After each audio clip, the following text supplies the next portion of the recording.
అమ్మమ్మ పెసరపప్పు పొంగల్ చేస్తుంది చూడండి. ఏకాదశి శుభాకాంక్షలు. అందరూ అష్టోశిరాలిచి భోగభాగ్యాలిచి మీ అందరూ బాగుండాలి, ఆరోగ్యాలతో ఉండాలి. వీడియో ముందలే చేయాలండి, కానీ మాకు తెలియక ఈ రోజు ఏకాదశి రోజే చేస్తున్నాము. ఏంటంట ఏం లేదు. ఏమేంటి కావాలో చెప్పు. ఇగో పెసరపప్పు గిద్ద, మీరు కావాలంటే 2 గిద్దలు బియ్యం పోసుకొని ఒక అరగిద్ద పెసరపప్పు వేసుకోవచ్చు పొంగల్ చేసుకోవటానికి. ఆ పాత్రలోనే ఎందుకు చేయాలి అంటే ఇతర పాత్రలో చేస్తేనే బాగుంటాయి. దేవుడికి ఇతర పాత్రలోనే వాడాలి. మనం కూడా ఇతర పాత్రలోనే వండుకుంటేనే మనకు ఆరోగ్యాలు ఉంటాయి, క్యాన్సర్లు రావు. అసలు జలసిలేరు అన్నీ తీసేసేయాలా.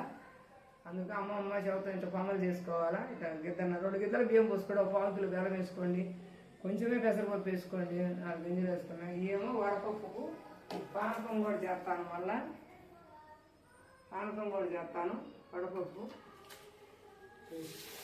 బియ్యం గడిగాడ పెట్టి పొయ్యి పూజించుకోవాలి. మళ్ళీ మనం గిన్నె కూడా పూజించుకోవాలా, మన పొంగల్ గిన్నె కూడా.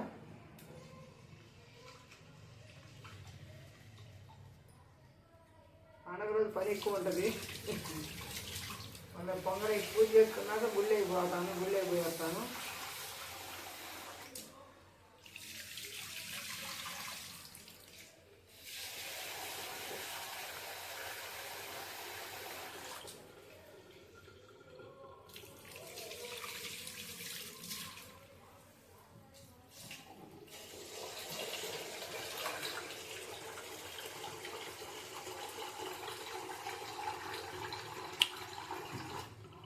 అమ్మమ్మ మాట్లాడలేదులేండి. కొంచెం ఎందుకు మాట్లాడండి, కొంచెం ఎసురు వేసుకొని పాలు పోసుకోవాలయ్యా.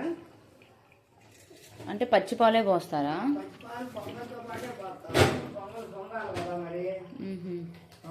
పొంగల్ పొంగాలంటే పచ్చిపాలు పోయాలంటే అండి, గుర్తు పెట్టుకోండి. ఆగబెట్టుకోకుండా పోసుకుంటారంట. Note this point. మనం పాలు పోసుకుంటే అంత బాగుంటుంది పొంగల్ కూడా. మళ్ళీ పొంగల్లో కూడా కొంచెం ఆవు నెయ్యి వేసుకోవాలి, మన నెయ్యి వేయకుండా. దేవుడికి కదా పొంగల్లో, దేవుడి కాడ పెట్టేటప్పుడు కూడా కొంచెం చూడండి 1/2 లీటర్ పాలు పోసుకుంటుంది కాబట్టి అంత టేస్ట్ గా ఉంటుంది అమ్మమ్మ చేసే వంటలు. దీంట్లో పొంగల్లో కూడా కొంచెం ఆవు నెయ్యి వేయచ్చు. దేవుడి కాడ కూడా ఇలా ఆవు నెయ్యితోనే పూజ చేయాలి. మనము చేస్తే మంచిగా ఉంటుంది, బాగుంటుంది. మనకు ఆరోగ్యాలు కానీ అష్టోచరాలు భోగభాగ్యాలు అన్నీ ఇస్తాడు దేవుడు. మనం ఎంత బాగా చేస్తే అంత బాగా ఇస్తాడు దేవుడు. ఇప్పుడు పొంగల్ పొయ్యి మీద పెడుతున్నాను.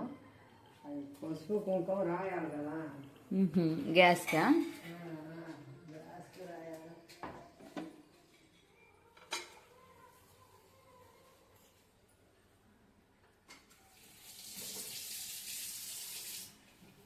ఎలా పూజించాలో చూపిస్తుంది అమ్మమ్మ. చూడండి అయ్యా, ఇట్లా తెలియని వాళ్ళకి కూడా చేసుకోవచ్చు మనము.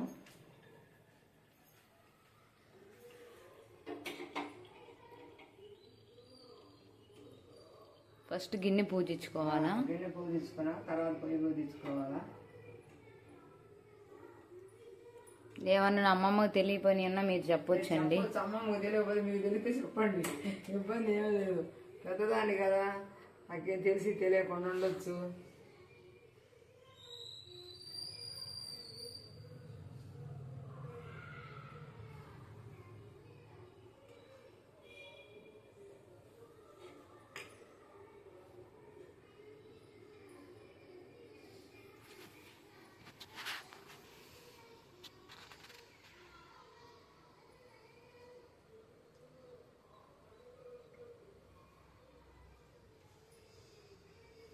నాలుగు పక్కన పెట్టుకోవాలా, మధ్యలో కూడా పెట్టుకొని ఏదో నాకు వచ్చింది ఏదో పిచ్చి ముగ్గే, నాకు వచ్చిన ముగ్గే వస్తాను. నాకు ముగ్గులు రావు మనవాళ్ళారా, ఎందుకంటే అమ్మమ్మ నేర్చుకోవాలి, అన్నీ నేర్చుకుంది కానీ ప్రతి తక్కువైంది నాకు. ఇబ్బంది లేదండి, అమ్మమ్మ లేకపోయినా పని ఆమె చేత అయినా ఎవరొకరి చేత వేపిస్తానే ఉంటది. ఈరోజు టౌన్లో మనకి పేడ దొరకదు కదా, అది రంగు తెచ్చి మరీ వేసి పెడతాను. ఇప్పుడు మనోడు పోయి తీసుకొస్తాడు. చూడండి జోన్.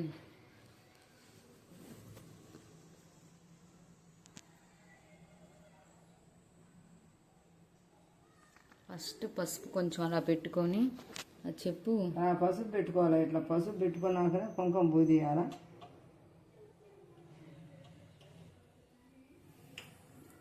అమ్మమ్మ కంటే మనకు ఎడం చెయ్యే నాకు అలవాటు, ఏమనుకోకండి, నాకు రాదు ఆ చేయి తీయటం.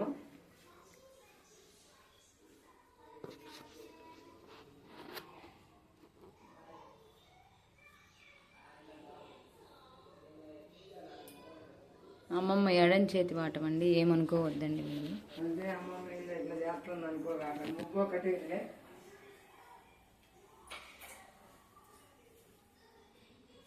పొయ్యి పెట్టాను, పొంగల్ ఉడుకుతుంది. అంతలోకి దేవుడి కాడి అన్నీ పూజించుకొని అన్నీ రెడీ చేసుకుని పొంగల్ అయిపోద్ది. పొంగల్ అయిపోయినాక నేను మళ్ళీ దేవుడి దండం పెట్టుకొని కొబ్బరికాయ కొట్టుకొని నేను మళ్ళీ గుళ్ళకి పోయి పూజ చేసుకొని వస్తాను. అక్కడ తర్వాత ఈడియా పెడతాను, మీకు అది చూపిస్తాను. కొబ్బరికాయ ఇంత తిరగండి, 40 రూపాయలు అంటాయి కొబ్బరికాయ.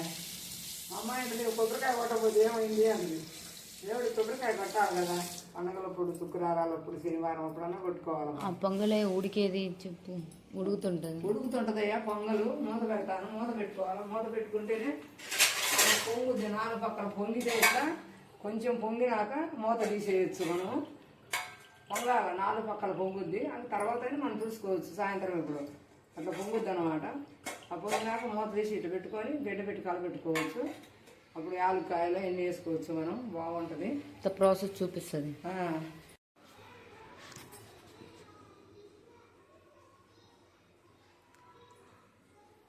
పొంగల్ చూడయ్యా అట్లా రావాలి, పొంగు వస్తే మనం మూత తీసేసేయచ్చు. చూడు పొంగుతుంది, ఇంకా తర్వాత మనం తీసేయచ్చు.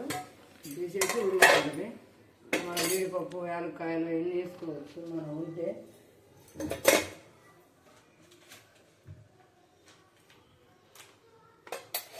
పొంగల్లోనే వేస్తారు విడిగా? పొంగల్లోనే ఉడుకుతుంది.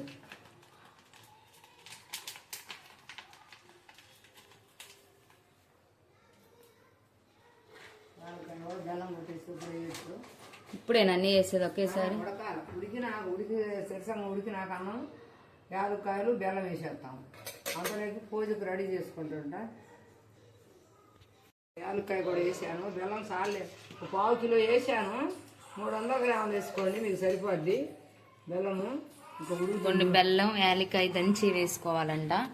యాలక్కాయలు పొడి ఉన్నా కూడా వేసుకోవచ్చు. ఇది పెసరపప్పు కూడా వేసుకోవాలా. పెసరపప్పు లేకపోతే పచ్చి అనపప్పు అయినా వేసుకోవచ్చు. అవి బాగా ఉడికిన తర్వాత ఇంకా మన దేవుడి కాడ పెట్టుకోవడం. బెల్లం సాలేదని కొంచెం వేస్తున్నాను. ఓకే అండి. మనవాళ్ళు అందరూ అమ్మమ్మ పొంగల్ అయిపోయింది, ఇంకా పూజ అయిపోయినా గుళ్ళకి పోతుంది. గుళ్ళకి పోయించినాక ఏడియా పెట్టుద్ది. ఇలా సింపుల్ గా చేసుకోండి పొంగల్. చేసుకోవచ్చు, ఇంకా తక్కువ చేసుకోవచ్చు. కొంచెం పప్పు, వంట రాని వాళ్ళు కూడా ఇలా సింపుల్ గా చేసుకోవచ్చు. అరగిత బియ్యం వేసుకొని 4 గింజలు పెసరపప్పు వేసుకొని చేసుకోవచ్చు. ఇది చేసుకోవాలనే పని లేదు, ఎందుకంటే మీరు తినేదాన్ని బట్టి. మాకంటే తినే వాళ్ళు ఉన్నారు కాబట్టి గ్లాసున్నర బియ్యం పోసి 1/2 గ్లాస్ పప్పు పోసాను. చూడండి, మా వీడియో మీకు నచ్చినట్లయితే అమ్మమ్మకి లైక్ చేసి, సబ్స్క్రైబ్ చేసి, షేర్ చేయండి. ముద్దుల మనవాళ్ళు, ముద్దుల కొడుకులు, కోడళ్ళు అందరూ అష్టాశ్వరాలు ఇచ్చి, భోగభాగ్యాలు ఇచ్చి బాగుండాలా. అందరూ కూడా సంతోషంగా ఉండి మనవాళ్ళు బాగా బిల్డింగులు కట్టించుకోవాలా. మనవాళ్ళు, కొడుకులు, కూతుర్లు అందరూ బాగుండాలా. అమ్మమ్మ అందరికి అదే పొంగల్ పెడుతుంది రండి. అదిగో మీ అందరికి పొంగల్ పెడుతున్నాను. నెయ్యి